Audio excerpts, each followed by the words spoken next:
नमस्कार, मैं हूं निवेदिता। एक तरफ कोविड-19 पूरी दुनिया में तहलका मचा रहा है तो दूसरी तरफ कोविड-19 को लेकर जंग छिड़ी हुई है। तो तीसरी तरफ मलेशिया में कोविड-19 को लेकर सरकार और राजा में ठन गई है। मलेशिया के पीएम ने कोविड-19 के लिए मलेशिया में आपातकाल का प्रस्ताव लाया था, लेकिन पीएम के फैसले को सम्राट ने खारिज कर दिया है। विदेशी मीडिया की माने तो रविवार को प्रधानमंत्री मुहिद्दीन यासिन ने कोरोना वायरस से बचने के लिए देश में एक नए आपातकाल को लागू करने का प्रस्ताव रखा था, जिसे वहां के सम्राट ने खारिज कर दिया है। देश में आपातकाल के प्रस्ताव को लेकर पक्ष और विपक्ष के बीच राजनीति तेज हो गई है। प्रधानमंत्री यासिन के इस प्रस्ताव के तहत संसद को निलंबित करने की योजना भी शामिल थी।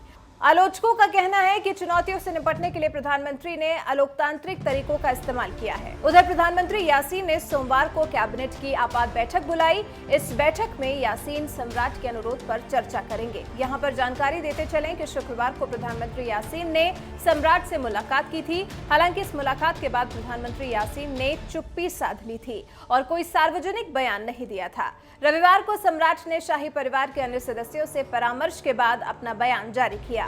राजमहल से जारी बयान में कहा गया है कि सुल्तान अब्दुल्ला सुल्तान अहमद शाह की राय है कि मलेशिया के किसी भी हिस्से में आपातकाल की जरूरत नहीं है।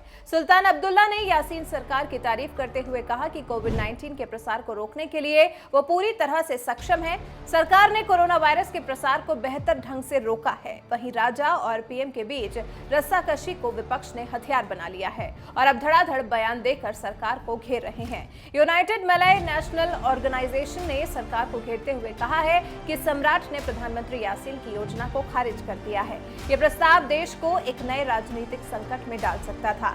सम्राट का ये कदम देश की भलाई के लिए है।